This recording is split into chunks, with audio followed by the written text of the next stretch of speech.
Hello students, चलिए फिर से हम लोग अब इलेक्ट्रोमैग्नेटिक इंडक्शन के टॉपिक को और आगे बढ़ाते हैं। ठीक है, क्या आप तैयार हैं? बिल्कुल तैयार हैं। चलिए तैयार हैं, आगे बढ़ते हैं फिर। ठीक है, जो लेंज लॉ के बारे में हमने पढ़ा था, लेंज लॉ एक्चुअली बहुत सारे केसेस में क्या करती है। लेंज लॉ पहले मैकेनिकल एनर्जी मैं पढ़ाऊंगा, आपको अच्छे से बताऊंगा एप्लीकेशंस ऑफ इलेक्ट्रोमैग्नेटिक इंडक्शन। वहां आप देखोगे कि लेंज लॉ में क्या होता है। पहले जो लेंज लॉ मैकेनिकल एनर्जी होती है वो इलेक्ट्रिकल एनर्जी में कन्वर्ट होती है, फिर वो इलेक्ट्रिकल एनर्जी हीट एनर्जी में कन्वर्ट होती है। ठीक है, तो कुछ एनर्जी ही Lenz law actually energy conservation principle based है और कुछ भी नहीं है।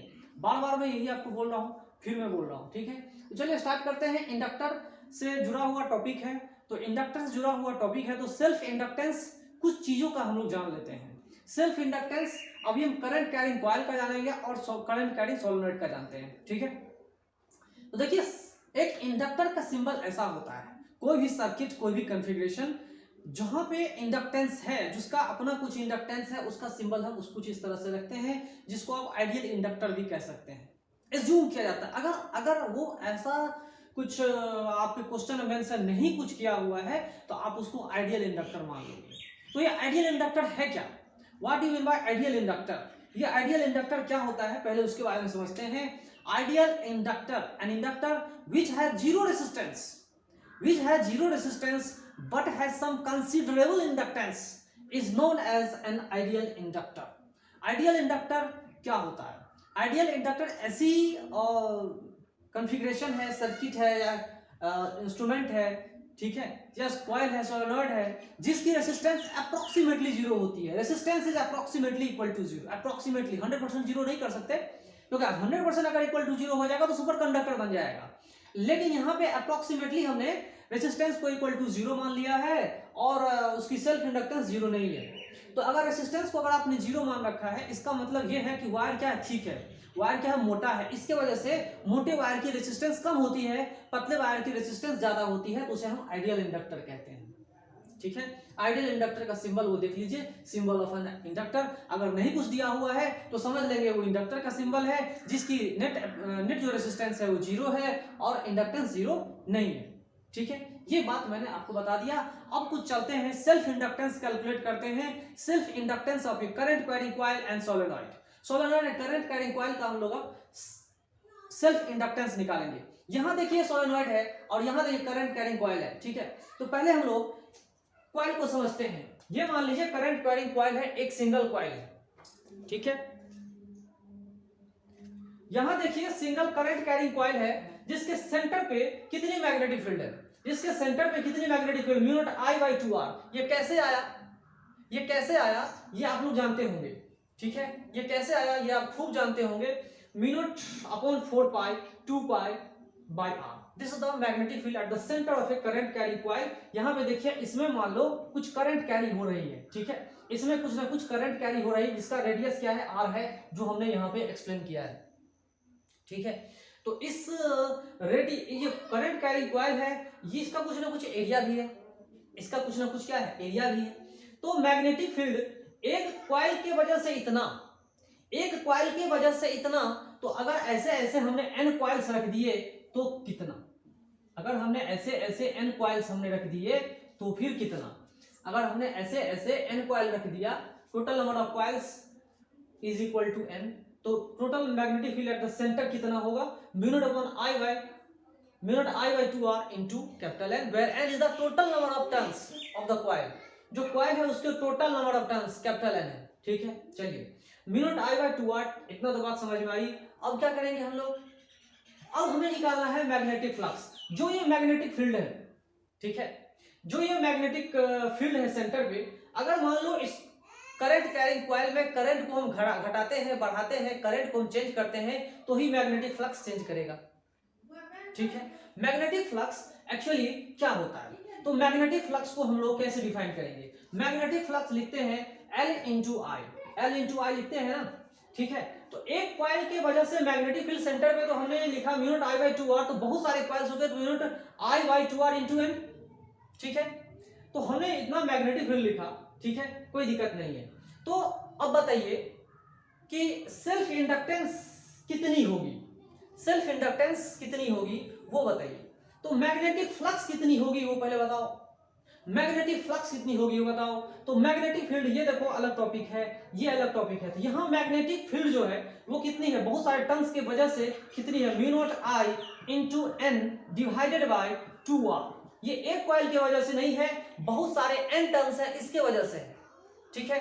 फिर बहुत सारे टर्न्स है तो उसका कुछ ना कुछ एरिया भी होगा, कुछ ना कुछ एरिया भी है। तो यहां देखिए पाई आर स्क्वायर इंटू एन, तो इस एन को हम इधर लिख देते हैं, कोई दिक्कत नहीं है, ठीक है।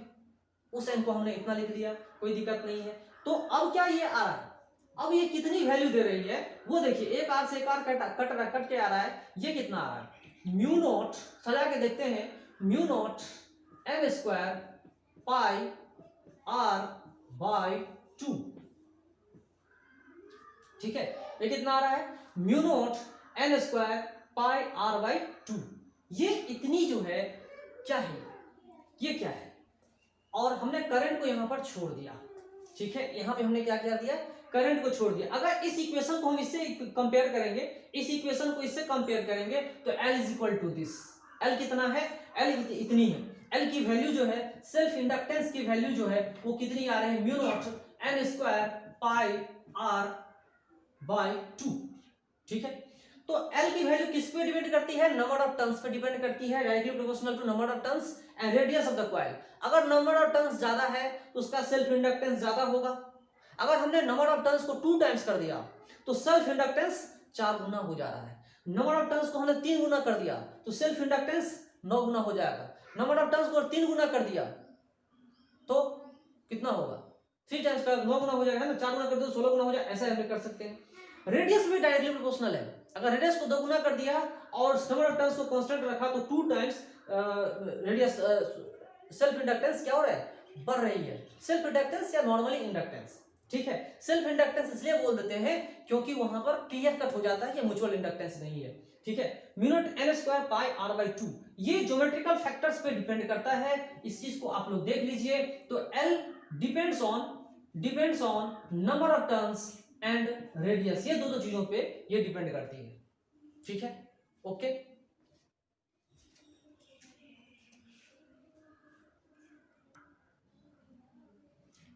चलिए, ये तो केस हमें बता रहा था आपको, उस केस को आप लोग अच्छे समझ गए होंगे कि जो करंट ये कॉइल में कैरी हो रही है, जो भी ये बहुत सारे कॉइल्स हमने रखे हैं, एन टर्न्स हमने कॉइल के रखे हुए हैं, अगर इसमें करंट हो रहा है तो उस करंट के वजह से यहाँ मैग्नेटिक फील्ड प्रोड्यूस हो रही है। अगर आपने करंट को चेंज किया, अगर आपने करंट को चेंज किया तो मैग्नेटिक फ्लक्स भी यहाँ चेंज करेगी, मैग्नेटिक फ्लक्स भी यहाँ पर क्या करेगा, चेंज करेगा।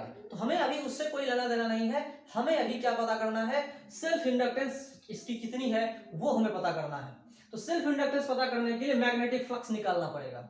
Magnetic flux is equal to L into I, ये निकाल देंगे। तो मैग्नेटिक फ्लक्स अगर निकाल दिया तो फिर L की वैल्यू हम निकाल सकते हैं, कोई दिक्कत नहीं है। जो मैंने आपको कैलकुलेट करके बता दिया है, काफी सिंपल चीज है, ये खुद भी आप कर सकते हो। चलिए आगे चलते हैं। एक सोलेनॉइड लेते हैं हम, आइडियल सोलेनॉइड, लॉन्ग सोलेनॉइड लेते हैं। तो एक लॉन्ग सोलेनॉइड है तो उसका जो मैग्नेटिक फील्ड जो है किसी पॉइंट पे उसके अंदर में सेंटर पे कितनी आ रही है, that is equal to mu naught small n by I, where I is the current in this long solenoid. Long solenoid में करंट कितना है, कैपिटल I हमने रखा है, small n is equal to number of turns per unit length, number of turns per unit length, where n is capital is the total number of turns and L is the total length of the solenoid into current I। तो ये चीजें जो है magnetic field solenoid में कुछ इस तरह से डिपेंड करती है। फिर मैं एक बार बोल दूं, जो मैग्नेटिक फ्लक्स की फॉर्मूला है L इंटू आई, इसी फॉर्मूले का यूज करके हम यहाँ भी क्या फाइंड कर लेंगे, सेल्फ इंडक्टेंस फाइंड कर सकते हैं। तो यहाँ चलिए हम क्या फाइंड कर लेते हैं, magnetic flux is equal to L into I. L into I जो है वो हमें फाइंड करना है, तो काफी आसान है फाइंड करना। यहाँ पे L की वैल्यू देखो कितनी है, L की value mu naught n by n, ठीक है। तो total number of turns per unit, ये क्या है, total number of turns per unit length है, कोई दिक्कत नहीं है। तो मैग्नेटिक फ्लक्स कितनी होगी, what is the magnetic flux, ठीक है। तो मैग्नेटिक फ्लक्स को निकालने के लिए ओके,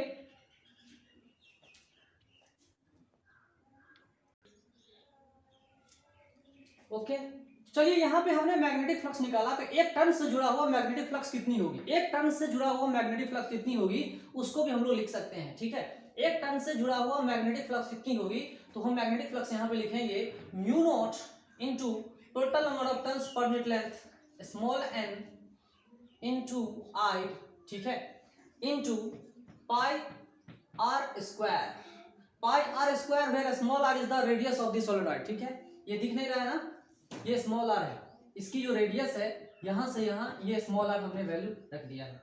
ठीक है, तो एक कॉइल से जुड़ा हुआ मैग्नेटिक फ्लक्स कुछ इतनी है। ठीक है, तो टोटल फ्लक्स कितनी होगी, बहुत सारे टर्न्स अगर हैं, बहुत सारे टर्न्स है, तो उनसे जुड़ा हुआ मैग्नेटिक फ्लक्स कितनी होगी वो हमें कैलकुलेट करना है। अगर हमने एक कॉइल से इतना मैग्नेटिक फ्लक्स, तो टोटल नंबर ऑफ टर्न से कितना मैग्नेटिक फ्लक्स वो अगर निकालते हैं तो कितना आएगा।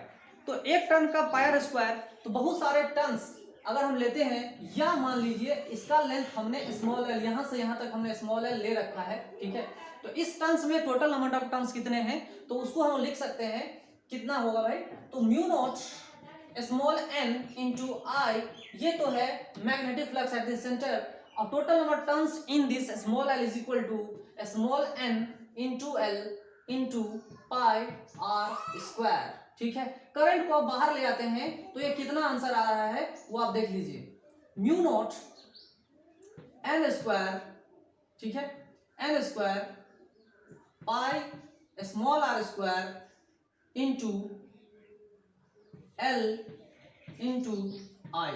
देख लीजिए, तो यहां पर mu naught n square l pi square into l, तो यहां पर जो ये है, ये क्वांटिटी जो आ रही है वो सेल्फ इंडक्टेंस है। किसकी सेल्फ इंडक्टेंस है, तो ये सेल्फ इंडक्टेंस है उस लॉन्ग सोलेनॉइड पे जिसकी रेडियस स्मॉल r है, total number of turns per unit length इतना है, जिस लेंथ का हम निकाल रहे हैं उस लेंथ से जुड़ा हुआ कुछ इस तरह की कहानी है। ठीक है, तो सेल्फ इंडक्टेंस ज्योमेट्रिकल फैक्टर्स पे डिपेंड करती है, वो आप देख रहे हो क्लियर कट। ज्योमेट्रिकल फैक्टर मतलब रेडियस पे डिपेंड करता है, number of turns per unit length पे डिपेंड करती है, और कितने लेंथ का हम निकालना चाह रहे हैं उसके ऊपर भी डिपेंड कर रही है। ठीक है, ओके।